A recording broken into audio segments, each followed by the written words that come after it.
శక్తి media ప్రేక్షకులకు నమస్కారం. నేను మీ జర్నలిస్ట్ విక్రమ్. ఆల్రెడీ మీరు తమిళ చూస్తుంటారు ఫ్రెండ్స్. రేవంత్ రెడ్డి గారి గ్రాఫ్ పడిపోతుందా?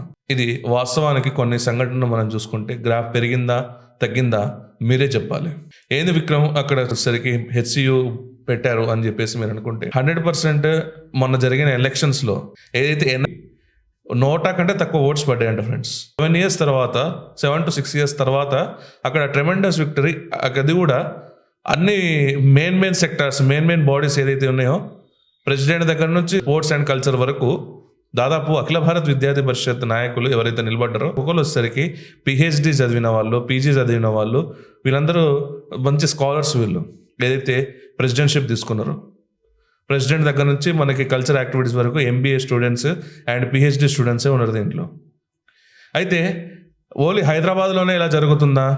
ఏం జరుగుతుంది అసలు? కాంగ్రెస్కి డిఫాల్ట్ ఏంటి అని అంటే, కాంగ్రెస్కి డిఫాల్ట్ మనం తమిళలో ఇంకో ఫోటో కూడా చూసినాం, రాహుల్ గాంధీ.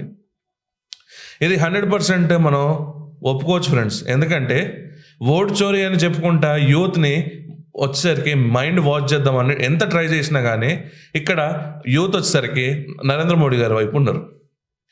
ఎందుకు ఇదంటే, మొన్న కేటీఆర్ గారు ఒక ఇంటర్వ్యూలో ఉన్నప్పుడు ఇక్కడ జెన్జీ తీసుకొస్తే ఇండియా ఏమైనా యూత్ ఏమైనా రెవల్యూట్ చేస్తారా అంటే, అక్కడ ఉన్న ఆడియన్స్ ఎవరైతే ఉన్నారో జెన్జీని మేము సపోర్ట్ చేయము, మీ నేపాల్ లెక్క అని చెప్పేసి అక్కడ యువత క్లారిటీగా చెప్పారు. అండ్ మొన్న ఓట్ చోరీ అప్పుడు కూడా ఓట్ చోరీ సెకండ్ ఏదైతే ఎవిడెన్స్ చూపించుకుంటా అని చెప్పేసి అంత ల్యాక్ ఆఫ్ నాలెడ్జ్తో మాట్లాడుకుంటూ ఉన్నారు కదా మొన్న కూడా. అక్కడ కూడా వచ్చేసరికి అడుగుతారు, ఒక క్వశ్చన్ అడిగారు, ఈ దేశానికి మీరు బాగు చేద్దాం అనుకుంటే ఇదే ఎవిడెన్స్ తీసుకెళ్ళి వెళ్ళొచ్చు కదా అనేసి చెప్పారు.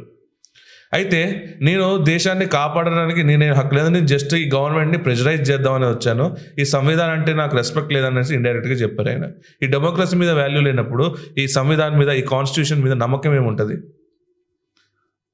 అయితే ఇంకొకటి ఏంటంటే, ఇప్పుడు దాంట్లోనే రాహుల్ గాంధీ గారు వచ్చేసరికి జెన్జీ మీరు ఓట్ చోరీకి అపోజ్ చేయాలి అనుకుంటే మాట్లాడిండు. యూనివర్సిటీ ఏదైతే ఉందో స్టూడెంట్స్ యూనియన్, అక్కడ వచ్చేసరికి కూడా ఏవీపీ గెలిచింది, పంజాబ్ యూనివర్సిటీలో కూడా ఏవీపీ గెలిచింది, అండ్ ఇప్పుడు హైదరాబాద్ యూనివర్సిటీలో కూడా, సెంట్రల్ యూనివర్సిటీలో కూడా వచ్చేసరికి ఏవీపీ అఖిల భారత్ విద్యార్థి పరిషత్ గెలిచింది. అయితే ఇక్కడ రేవంత్ రెడ్డి గారు మొన్న రీసెంట్గా ఉస్మానియా యూనివర్సిటీ ఓపెనింగ్ ఏదైతే ఆర్ట్స్ కాలేజ్కి రావడం జరిగింది, వచ్చి 1000 కోట్లు ఇస్తామన్నా కూడా అక్కడ స్టూడెంట్స్ నమ్మకపోగా హెచ్సియూలో రిజల్ట్స్ చూడొచ్చు. మనం ఉస్మానియాకి హెచ్సియూకి మనం ఆల్రెడీ చూడొచ్చు. అంటే ఫరక్ ఉంటుంది, కానీ ఒక యూనివర్సిటీని 1000 కోట్లు ఇస్తున్నప్పుడు స్టూడెంట్స్ కొంచెం ఫేవర్గా ఓట్స్ చేసే ఛాన్స్ ఉంటుంది కదా, కానీ అక్కడ ఆ మ్యాజిక్ కూడా నడవలేదు.